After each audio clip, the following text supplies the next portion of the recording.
mistake he makes is telling Americans about the Second Amendment. I'm like, really? But he's a great guy. I like him a lot. Very talented. He's a good guy. I like him, too. He is a good guy. Thanks, Sean. He really is. Have a great show, as always. All right, welcome to Hannity. It is 9 p.m. on the East Coast of the United States, 9 a.m. right here in Hanoi. We're in Vietnam, where we are broadcasting live for the second straight day. Now, in just moments, I will speak one-on-one with Univision anchor Jorge Ramos. He was just detained by the Venezuelan dictator Nicolas Maduro at the presidential palace.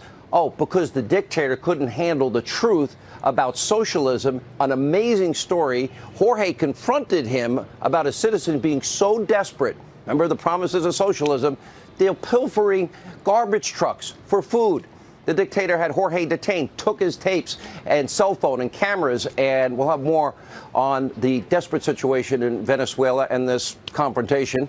But tonight, we begin right here in Vietnam. Tomorrow, President Trump will kick off a series of historic meetings with North Korean dictator Kim Jong-un. Both leaders arrived yesterday.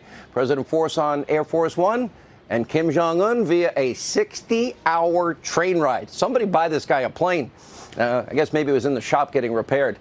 But 2 years ago, remember the hate Trump media mob told you, we the people, the president, oh, he's leading us to nuclear annihilation in response to what? North Korea, their hostilities, rockets being flown over Japan, threatening Guam, threatening the continental U.S. Trump deployed multiple aircraft carrier strike groups in the region.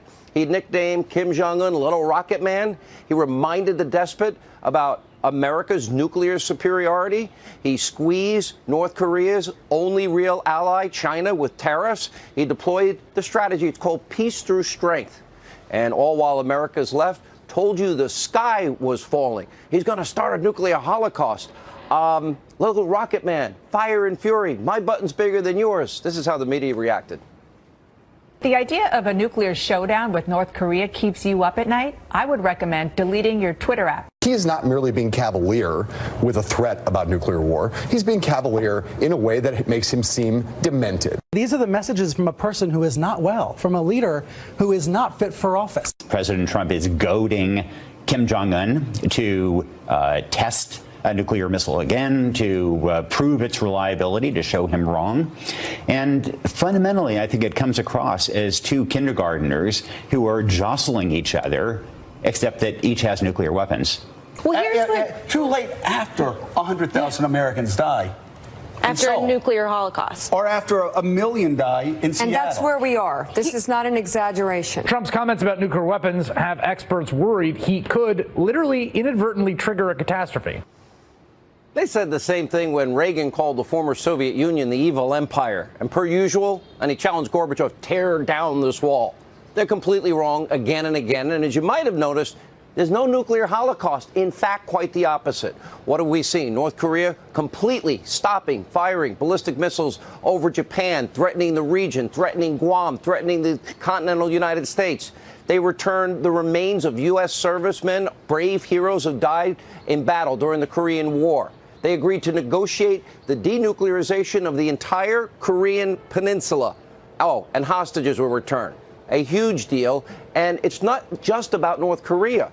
Now China is being held accountable for its rampant intellectual property theft. And because of the real serious threat of ongoing tariffs, well, guess what? New, better trade deals that help Americans, that help farmers, that help manufacturers, that help our car industry are now on the table. Despite all this success, of course, the hate Trump media mob and Democrats publicly rooting for the president to fail in his upcoming negotiations with Kim Jong-un. We have 8 U.S. senators, this is a joke, releasing an open letter to the president, bashing him for his diplomatic efforts, insinuating our president is a liar. Well, let's look at the hate Trump media mob's obsession with a months-old statement from the president, that he and Kim fell in love during their first encounter. Okay, let me translate this for anyone in the media who's too stupid to figure it out on their own, who never left the comforts of their little TV studios that are way overpaid. The president developed a beneficial working relationship with someone we're trying to negotiate with. By the way, if we can stop North Korea from threatening the entire region, that would be a good thing. That's when nuclear annihilation is just a button away if we don't fix it. So let's face it. Here's the sad reality. We have the left in this country, Democrats, mainstream media. They don't obviously want the president to succeed, not just on this issue. Even when the safety and security of the American people is on the line, this is sick. Their psychotic hatred of this president is more important to them than the well-being of South Koreans, the entire region, and Americans. Now, if that wasn't the case, remember, they would fund the wall on the southern border like they were willing to do in Obama's second term. But if Trump's doing it, it's immoral.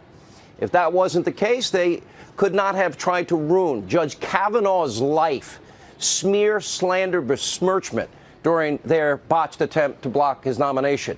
If that wasn't the case, they would not have voted against the Born Alive bill, which would have protected living infants who survived a botched abortion. Really? Pretty heartless. And all the Democratic presidential candidates in the Senate voted against this bill. All of them. Now that brings us to tonight's Hannity history lesson.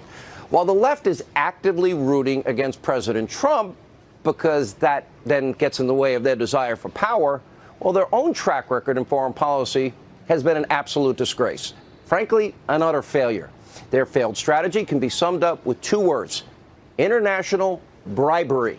If only we suck up to dictators and pay them money, maybe they'll like us. 1994, then President Bill Clinton bragging about giving North Korea the world in exchange for just a promise not to build a nuke. Didn't last long. Take a look. This is a good deal for the United States. North Korea will freeze and then dismantle its nuclear program. South Korea and our other allies will be better protected. The entire world will be safer as we slow the spread of nuclear weapons. South Korea, with support from Japan and other nations, will bear most of the cost of providing North Korea with fuel to make up for the nuclear energy it is losing. And they will pay for an alternative power system for North Korea that will allow them to produce electricity while making it much harder for them to produce nuclear weapons. The United States and international inspectors will carefully monitor North Korea to make sure it keeps its commitments. Only as it does so will North Korea fully join the community of nations. Well, it wasn't a good deal for the American people because North Korea took the money and ran. And today, yeah, they have a nuclear weapons arsenal. President Trump is now stuck cleaning up his mess. And sadly, Obama didn't learn from Clinton's abject foreign policy failures. Remember in 2015, then President Obama tried to bribe the world's leading sponsor of terrorism with $150 billion in cash and other currency that they dumped on a tarmac in Iran for the mullahs of Iran that say death to America and death to Israel and burn our flags. What do we get in return? We got a promise again that they wouldn't develop nuclear weapons for a few years. President Obama called it an unprecedented achievement in stupidity, but Iran used that money, what? We now know to fund terrorism all over the Middle East as proxies of wars all over the place, killing so many innocent humans in the process, killing innocent civilians around the world. Iran still publicly plotting the annihilation of Israel, still burning the U.S. flag, still chanting death to America, death to Israel. And Obama's flawed nuclear deal, thankfully, because of President Trump, is now totally obsolete. If we don't learn from the past, yes, we're doomed to repeat it. Just like Reagan, peace through strength, we can learn from success as well. And that's why the president will only open up the spigot of economic opportunity in North Korea if Kim Jong-un agrees to join the Nuclear Non-Proliferation Treaty, which opens up his country to regular, unabated checks on his nuclear program. And he'll help his people out in the meantime. And he also has to agree to phase out and dismantle all of his nuclear weapons. Accountability, verification, or no deal. Now, as a country that is learning from our past failures is critically important, not just abroad, but right here in America, within the United States, our country. In 2010, when former President Obama and his fellow Democrats rammed Obamacare down your throat, remember, they made a lot of promises again and again. Keep your doctor, keep your plan, and save less, and lower drug prices. Well, a lot of people lost their doctors, lost their plans, and everybody's paying more. All Americans will be insured. Didn't happen. Healthcare costs have skyrocketed. Some Americans only have one plan. 27 million Americans today still remain uninsured. Bernie Sanders, Kamala Harris, nearly every other far-left radical Democrat is pushing Obamacare on steroids, human growth hormone times a million. They're literally calling for every American to lose. You cannot have private health insurance and let our ever so competent federal government, the ones that gave us Obamacare, handle it all. Take a look. Will these people be able to keep their health insurance plans, their private plans, through their employers if there is a Medicare for All program that you endorse? What will change in their plans is the color of their card. So instead of having a Blue Cross Blue Shield card, instead of having a United Health Insurance card, they're going to have a Medicare card. All right, that multi-trillion-dollar big government takeover, just one small part of what is now the radical, extremist, democratic, socialist 2020 agenda. Kamala Harris, Elizabeth Warren, pushing widespread reparations. Also, almost every single Democratic candidate right now is backing this insane Green New Deal. Free everything for everybody. Free childcare, free housing, free healthy food from government healthy food, free vacations, free family leave, free health care, but you can't have a private insurer. Free, free, free. Oh, and retirement. And you don't even have to work. Oh, yeah, by the way, no more oil, no more gas, no more airplanes, no more cows, no more powered cars, and the government will rebuild every single building in America for energy efficiency. Well, all in 10 years, and by the way, we have our first cost estimate at a meager, up to $94 trillion. Even though the world, of course, is supposed to end in 12 years, according to Ocasio-Cortez. Now, this plan would wreck the United States. It would be an unmitigated disaster, nothing but a path to poverty. It would destroy the greatest wealth and innovation producing system that mankind has ever seen. It's called capitalism. And that's not all. The radical plans keep coming and coming. It's open borders, eliminate ICE, and if they get their way, only the government gets to have the Second Amendment right. In fact, as we speak, House Democrats, they are prepping a bill that would criminalize many gun sales. And let's never forget their unified opposition to living humans surviving abortions. This is the new extreme radical Democratic Socialist Party. All Democratic senators running for president voted against the Born Alive Survivors Protection Act. Wow, the most innocent among us. If our government doesn't protect babies living on their own, what's the point? All of these radical plans, they have one common theme: government power. Democrats want to bribe you, we, the American people. They want to take away all of your fear, convince you that giving up basic fundamental rights in exchange for security, lofty government promises, everything. Now, it's time tonight we call on everyone in America. Learn from history. Bribing dictators and kissing up to them never works. Socialism always ends in death, poverty, and destruction for all. We'll have a lot more coming up in the course of the show. But first, let's preview what is about to go down tomorrow in our nation's swamp. So while the president is here in Vietnam, the president's former attorney, Michael Cohen, is going to testify in public 3 days in a row. 1, 2, 3. Okay? Tomorrow's the only public one before the House Oversight Committee. He's going to be grilled by some of the worst Trump haters like Ocasio-Cortez, Congresswoman Tlaib, and others. Now, keep in mind, among other issues, Michael Cohen did plead guilty. Lying to Congress. Wasn't long ago that prominent Democrats hated Michael Cohen, called him out repeatedly for being a liar. Now they're his best friend. Take a look. As far as Michael Cohen's credibility, Rudy Giuliani described him as a proven liar. I think that Michael Cohen, Rudy Giuliani, and Donald Trump have about the same amount of credibility. They all use, at best, situational ethics, but probably more likely they just lie constantly.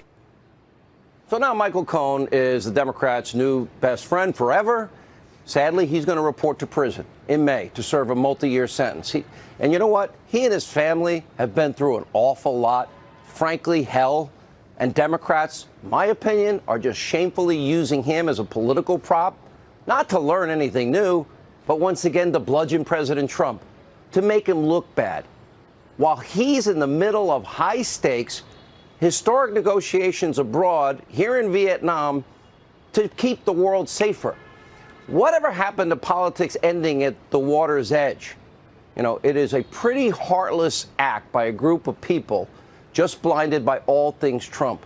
And as of for tomorrow, as a kangaroo court plays out on Capitol Hill, President Trump is going to be fighting for America's interest abroad, flying 25 hours to try and make the world a safer place, keeping the country, the citizens of the United States safe in the process. Pretty despicable. Joining us now, Ohio Congressman Jim Jordan, California Congressman Devin Nunes. Good to see you both. Congressman Jordan, let's start with you. So in the middle of what is really important issues for the safety, security of the world, rockets haven't been fired over Japan in 15 months, no more threats to America, Guam, the entire Korean Peninsula. Michael Cohen gets front and center coverage by the Democrats, not 1, but 3 days in a row in the middle of these negotiations. Yeah, Sean, look, you're exactly right. While the president's working to make the world safer, the Democrats' first announced witness of the 116th Congress is a guy who is going to prison in 2 months for lying to Congress. They're giving a forum to a guy who lied to banks, lied to the IRS, lied to all kinds of folks.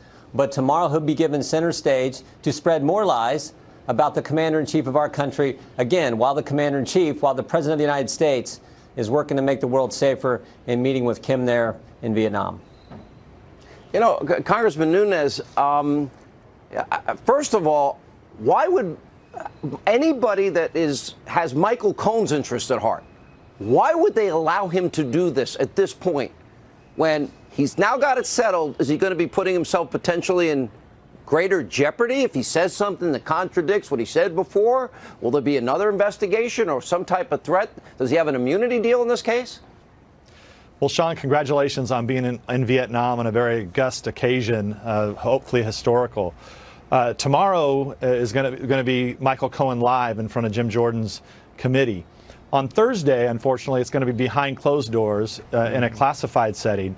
And one of the challenges we have here is we've already had Michael Cohen in. He's been prosecuted. He's been prosecuted for lying to the FBI, pled guilty. Lying to Congress.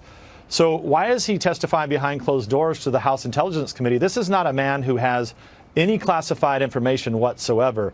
And what I'm concerned about is that they will twist things around. They'll take things that happen because they'll know what publicly happens tomorrow. And then in our committee, they're going to take what they want and selectively leak. And so we'll be dealing with that problem here on Thursday night, I can guarantee you. Sean, will it be under oath? Yeah, oh yeah, he'll be under oath. Sean, this is the best they got. This is all they got. And remember, this is step one in their process to go to impeachment and try to remove the president from office. Understand what happened last week. Last week in Chairman Jerry Nadler's district, Tom Steyer, mega donor for the Democrats, organized a town hall to encourage Mr. Nadler to pursue impeachment. Last night in Baltimore, Tom Steyer organized a town hall in Elijah Cummings' district to encourage impeachment. This is the best they got. A guy who is going to prison for lying to Congress. This is how they're going to launch their effort to ultimately get to impeaching the president. That is how desperate they are, but it starts tomorrow. While the president is here in Vietnam, exactly, you know, trying to negotiate the denuclearization of the Korean Peninsula is really outrageous. Congressman Nunes, one question. So many people keep asking me, we've been able to slowly unravel this onion, take a layer off a day as it relates to the deep state. We now know James Baker, the general counsel, top lawyer of the FBI under Comey, thought that Hillary should be indicted. We know obstruction would be a slam dunk case. We're waiting on FISA information, 302s, interviews, Gang of Eight information. When are we going to get all of that? So here's what we're doing. We're going to be talking about the last phase of our investigation and laying out everything else that we have left to do. We're going to be working with Jim Jordan and Doug Collins. So the Republicans are going to have the task force that we set up in the last Congress is continuing. It's going to take declassification by the president. I think it's going to take full transparency. We have all of this talk about whether or not the Mueller report's going to be transparent and going to be released. I have no problem with that as long as it's not just the Mueller report. It's all the interviews, any informants that they had that they were running. We want to know all of that. Both of you know that Bruce Orr in August warned everybody Hillary bought the dossier. It was not verified or corroborated, and that Christopher Steele hated President Trump. They signed off on it 4 times. Yeah. I just want you to remember, Comey and others have said that it wasn't the dossier, that the dossier only played a small part of that FISA application. It's not what Andrew McCabe said. Without a dossier, no FISA. But remember what I've said. It's bad enough that they've used the dossier. The rest of the crap that they used is even worse, and that's what we want declassified. Yeah, Bruce Orr also talked to Andrew Wiseman before he got put on the special counsel's team about the bias Christopher Steele had against President Trump when they launched this whole darn thing. Real quick question. Is the Mueller report, you've seen everything, both of you. Do you expect it's going to be anticlimactic and there's no collusion? Do you agree with that assessment, Devin Nunes? Well, I think what you have to see is what the Mueller supporters are continuing to do out there. So they're telegraphing already right now that nothing's going to be in there. Now, look, we know nothing's going to be in there because there was no evidence of collusion and conspiracy. It was ridiculous from the beginning. The only thing they ever had was the information that the Clinton campaign had paid for. All the way up until the date James Comey is fired, he told us there was still no evidence of any collusion whatsoever. We know there's not going to be any collusion in this final report. Great, but there was collusion. Hillary bought and paid for Russian lies, and then it was used to stop, first influence an election in her favor, and then later to bludgeon a duly elected president and unseat him. Biggest abuse of power scandal ever. Thank you both. All right, the Democrats party a late-term abortion. Today, they blocked a bill on infanticide. Newt Gingrich will join us, and later Jorge Ramos, detained in Venezuela. Thankfully, he's safe. He'll tell his story exclusively. Straight ahead.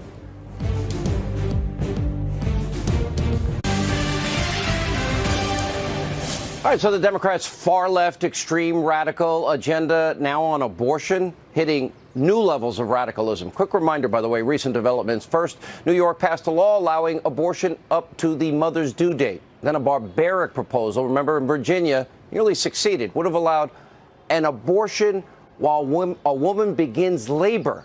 And remember, disgraced Virginia Democratic Governor Ralph Northam took it even a step further when describing the process for letting a baby, first the baby's going to be born, we'll make the baby comfortable, and then the mother will decide whether or not we resuscitate it or give it any medical aid. Now, Senate Democrats, they have blocked the GOP-backed Born Alive bill. That will provide medical care to infants who survive failed abortions. Let's be clear here. That's infanticide, plain and simple. And refusing to care for a child born alive, living independently, has the support of all 2020 Senate Democratic hopefuls, but they couldn't be more out of touch with the American people. Now, President Trump responded. He tweeted out, quote, Senate Democrats just voted against legislation to prevent the killing of newborn infant children. Democratic position on abortion is now so extreme, they don't mind literally executing babies after birth. Then added, quote, this will be remembered as one of the most shocking votes in the history of Congress. And it looks like, Illinois may be next. Pro-life group is warning that a new proposal would make the state the, quote, abortion capital of America. This and more on Democratic extremism. Former Speaker of the House and new host of Newt's World podcast. Look at that. It's amazing. We're very happy to have back Fox News contributor Newt Gingrich. I don't even know what to say here. You know, I don't think people could do this to a puppy or a kitten, what they're describing, what they're voting for, what they're supporting here.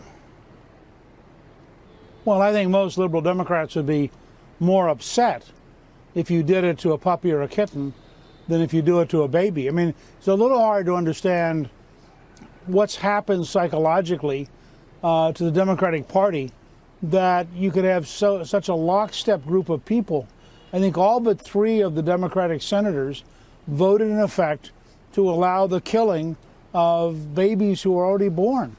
The position taken, as you point out, by the governor of Virginia is that it's really okay because we'll keep the baby comfortable while we decide whether or not to kill it. I mean, this is just pure infanticide in a way which is unthinkable in most of the world. And if this was a foreign country, and we were describing a foreign country which allowed babies to be killed after they were born, even most liberals would be shocked and horrified. But what you're seeing right now, and I don't know whether it's just the natural maturation of the left over the last 40 years, or partially in reaction to Trump. On almost every front, they now feel compelled to rush to the most extreme positions, even if they're crazy. Somebody said the other day that they've now become literally the party of death and taxes. And I think that there's a lot to that. And I can't understand at a practical level what they think they're doing, but also I can't understand morally, one or two people, yeah, but to have every Democratic presidential candidate vote that it's okay to kill babies after they're born puts them in such a small minority. I don't quite see how they think they're going to create a winning campaign. Mr. Speaker, add to that, we're going to get rid of airplanes, cows. We're going to rebuild every home. Everything's free. Not that the government runs a lot well, college and education and jobs and security and vacations and healthy food and, health care. But you can't have your own. What has happened here? Because the fact that they're so open about these beliefs, to me, is political suicide. Well, I think what you've had happen is that in a small number of congressional districts, mostly in the inner city, a number of people have won with very tiny margins. If you look at Alexandra Ocasio-Cortez, I think that her total share of the vote was 19%, but there was such a small turnout that 19% could elect her. The various cartoons that are now on the internet describing her in ways that are just funny fit what's happening. This is a person who doesn't know anything, doesn't seem to want to learn anything. But frankly, it's not just because she's, a young, interesting woman. Look at Bernie Sanders. I mean, here's a guy who's been around forever. He can't even bring himself to say that Maduro in Venezuela is a dictator. You look at his entire lifetime of apologizing for the Soviet Union, apologizing for Fidel Castro. Bernie Sanders has never met a left-winger he didn't like. And so you have this whole thing coming together, partially, I think, a reaction to Hillary Clinton, that she was so unacceptable to most liberals that they've gone further to the left in response, partially in react to Donald Trump, who, again, is, from the standpoint of a left-winger, is so unacceptable. But I've been around long enough. What I'm reminded of is George McGovern in 1972 and the collapse of the Democratic Party as people began to realize, you go around the country, I don't think there's a single state, not one, in which they can get a majority in favor of killing babies after they're born. Mr. Speaker, I'm here in Vietnam. I'm in Hanoi. It takes 26 hours to get here. Just saying, and I'm glad to be here. The president tomorrow will be trying to negotiate. The president's already gotten hostages back, remains back.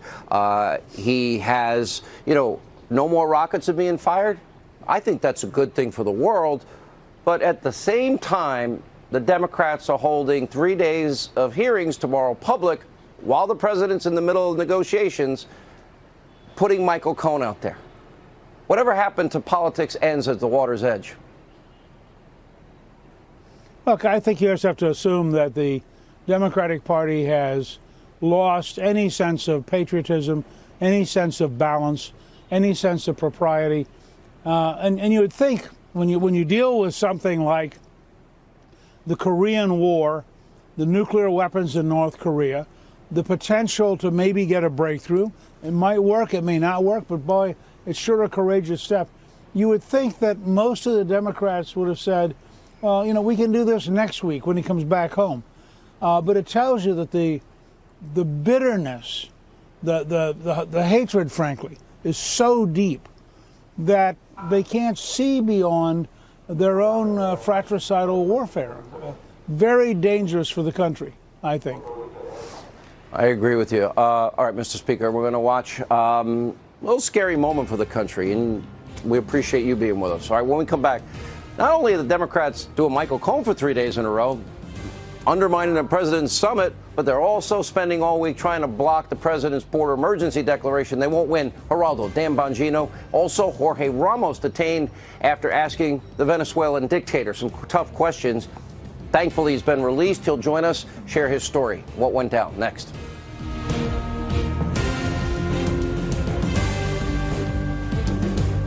Plus, every story, every 15 minutes. Fox News Headlines 24/7, Channel 115. All right, last week a Massachusetts woman allegedly assaulted a young man in a restaurant. Why? Wearing a Make America Great Again hat. Oh, the great trigger of our day. Turns out we are now learning the suspect is an illegal immigrant from Brazil, now in ICE custody. Meanwhile, the House just passed a resolution to nullify the president's national emergency declaration. Now it goes to the Senate. Doesn't look like they will be able to overcome a presidential veto. Joining us now with reaction, Fox News correspondent at large, Geraldo Rivera, and right here on set in Hanoi, Vietnam, Fox News contributor Dan Bongino. We'll go to you first. I'm looking at this. Another thing they're working on this week. Let's try, if 90% of heroin coming into the country and fentanyl and 4,000 homicides and 10,000 sexual assaults and 30,000 sexual assaults and 100,000 violent assaults is not an emergency.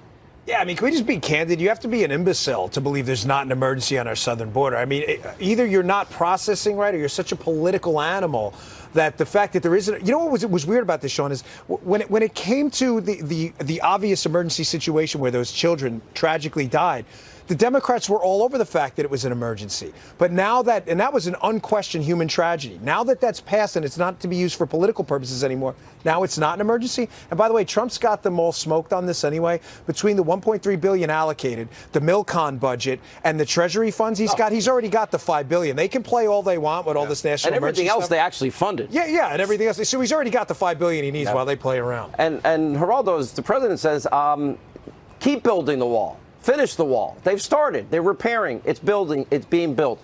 Even you recognize that this is a very important issue. Even me who got left behind. When you take Bongino to Vietnam, I get left behind. Even me. Wait a minute. We invited you, if I recall. Oh, sure. Oh, sure. You invited me to the Vietnam restaurant across the street, maybe. Oh, my gosh. The president's wall. The president's wall is going to be built, Sean. There's no way they can stop it. Put aside the merits of the issue. The president has the power. The Congress can pass this resolution. There is no way they're going to get 2/3 of both the House and the Senate to override a presidential veto unless one of the lawsuits succeeds, and I don't believe that's going to happen either. The wall will be built. Ultimately, it's going to happen. But really, this is what they do when the president's here in Vietnam, Geraldo. That coupled with their radical New Deal proposals, late-term abortion, don't you think they're kind of marginalizing themselves? I'm sick in my stomach that they are scheduling Michael Cohen's testimony for tomorrow. I mean, the fact that they are putting this tabloid person, you feel much more sympathetic toward him than I do. This is a lawyer who has betrayed his client, and everything about him just reeks of kind of sleaziness. Where is attorney-client privilege, Geraldo? Where is attorney-client privilege? The president he stands on the cusp of a potential historic breakthrough, reducing the threat of nuclear war on Earth, threatening tens of millions of people. MSNBC and CNN barely mentioned Korea, barely mentioned the summit, barely mentioned the stakes. All right, just for Michael Cohen. It's awful. You know, it really makes you wonder right now, this Cohen thing, what side the Democrats are on. And it really pains me to say that, being at this historic summit right now. I mean, Geraldo is actually right. We have the potential for a historic nuclear breakthrough with a country who just, a year ago was threatening to take out portions of Hawaii and Guam. And we're doing taxi cab confessions on Capitol Hill with Michael Cohen. Absolutely disgraceful. What side? Right. Geraldo, does this bite them in the end? The American people going to... Sean, the optics here are awful. The foil effect. Yeah, of course. They're talking taxi cab confessions. We're denuclearizing the Korean Peninsula here. All right, Geraldo, you're invited on every trip moving forward if you didn't get the invitation. All right, up next, Jorge Ramos, detained by Venezuela's brutal dictator who didn't like his question. He's going to share that story coming up next. Oh, and your email on my scooter ride. Oh, boy. Straight ahead. The post office again.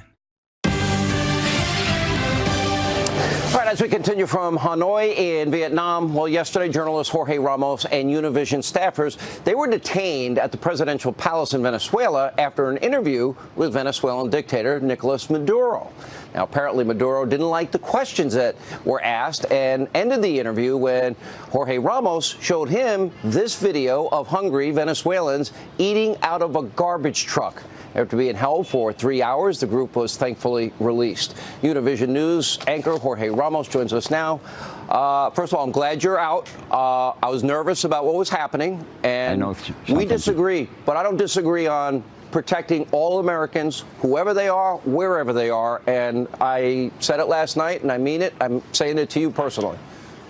And I want to thank you personally, Sean. I know that we have many differences on immigration, and put those differences aside, because when I needed the support the most, I heard that you were talking about us in Venezuela, and that was incredibly important. So from the bottom of my heart, thank you so much, Sean. Thanks so much to Fox News, because and on those moments when you are detained in a dictatorship, when there's no one to help you, and you see a tweet or you see a report from Fox News or from an American media, you know that you're not alone, and we felt that we were not alone. So muchas gracias. Yeah, listen, muy bien. I'm not great with I studied it in school 3 years, but it's not great, Jorge. Let's tell everybody what happened, because they took your tapes. By the way, those are real videos of real Venezuelans. It should be one of the richest countries in the entire world that are eating out of garbage trucks, and that is widespread. And I applaud you for calling attention to the suffering of human beings. This isn't politics to me.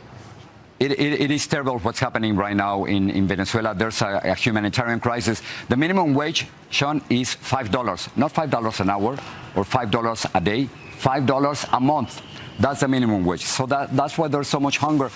I had the interview with Nicolás Maduro. It lasted about 17 minutes. I think it was a strong interview. It was all right. But then I showed him the kids that you just showed on a garbage truck, and he just couldn't stand it. He stood up. He tried to cover the image so the cameras wouldn't be able to see it. And then I told him, Mr. Maduro, I didn't call him president, I called him Mr. Maduro, what are you doing? Why don't you answer the questions? What you are doing is what dictators do. And then he left. One of his ministers came back. They confiscated 4 cameras, Sean.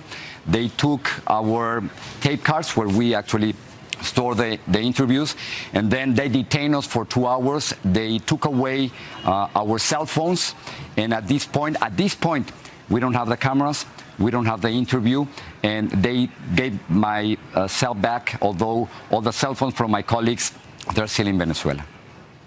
You know, we're having a debate in this country, and everyone knows we have a well-documented disagreement on immigration and border security and American sovereignty and American law. We'll put that aside.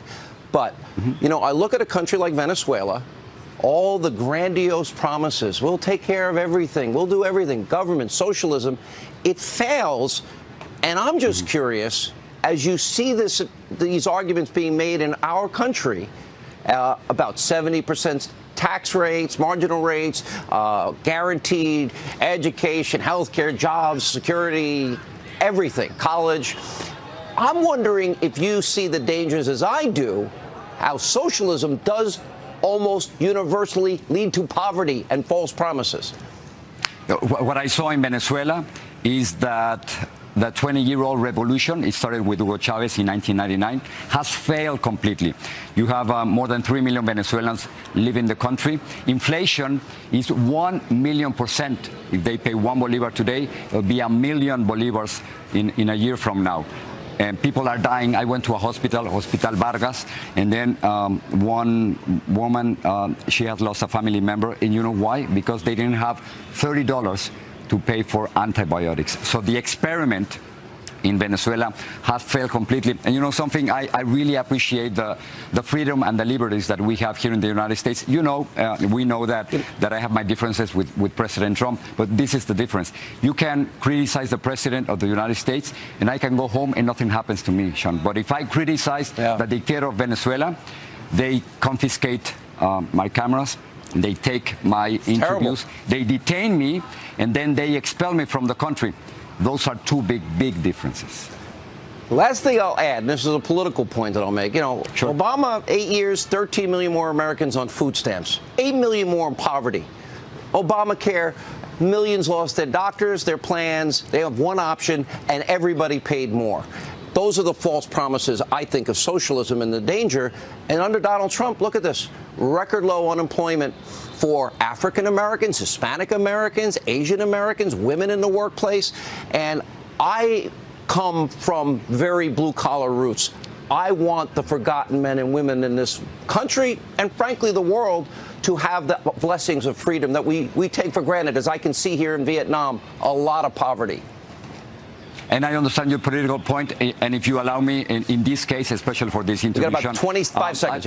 I'll concentrate on what I saw in Venezuela. And healthcare in Venezuela, the socialist healthcare in Venezuela is terrible. I mean, I saw this woman who just didn't have enough money for antibiotics. I saw a family whose 15-year-old Christian is dying because they couldn't do blood tests in the hospital. So they took his blood in a tube and they put it in a glass with ice, and they had to take it to another place, and the boy most likely will die very soon simply because they don't have enough medicines. So that's what's happening with the revolution, the Venezuelan revolution right now with Nicolás Maduro. We may disagree on immigration very strongly, but we agree on humanitarian issues and we do. And poverty and what's happened there. I'm glad you're out. Next time we're going to have another fight. So, you know, but we're glad you're home. We'll have a fight. And first, and let me thank the U.S. Department, the State Department, and the American Embassy in Caracas. Thanks to them, I'm here today in Miami. I think you should just say, I love Donald Trump, and it'll all be over. It's all good. Welcome home. Not today. Not today, Sean. Thank you so much. All right, well, I'm glad you're out. Thank you.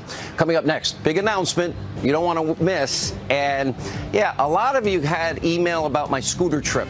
Some of it's hilarious. Next, straight ahead from Vietnam. Now. All right, last night we aired footage from my now, I guess, infamous, shows I have a sense of humor, scooter ride in Hanoi. Well, some of you had some very strong opinions about that. One viewer wrote, "Love you, Sean. Please be careful with all the traffic. Be safe. Thanks for supporting our president. God bless you and President Trump." Thank you very much. Diane remarked, "You are..." Who picked this? I'm not saying this. I am not. Anyway, love the glasses. You should wear your hair like that on the show. Edward asked, "Where's your helmet, Hannity?" Sorry, no helmets. And before we go, by the way, we do have a big announcement. In that UC Berkeley campus assault case, the University of California has concluded its investigation into the February 19th assault on conservative activist Hayden Williams that the media ignored, and is seeking a felony warrant for the identified suspect. If a warrant is issued, police will pursue his arrest. We're going to follow this closely and, of course, bring you every update. Also, finally, we do have a big announcement, and make sure to tune in to this program Thursday night, one-on-one, exclusive interview with President Trump right after his second historic summit with North Korea's Kim Jong-un. It's an exclusive interview you'll only see here on Hannity, and we look forward to that. We also, you would think that the rest of the country would forget about red and blue and forget about conservative, liberal, and Republican, Democrat. Maybe we should really hope for the safety and security of our children in the world that the president succeeds, not hate him like they do over everything, even if he cured cancer. All right. Thank you for being with us. We'll never be the hate Trump media. Let not your heart be troubled. Laura Ingraham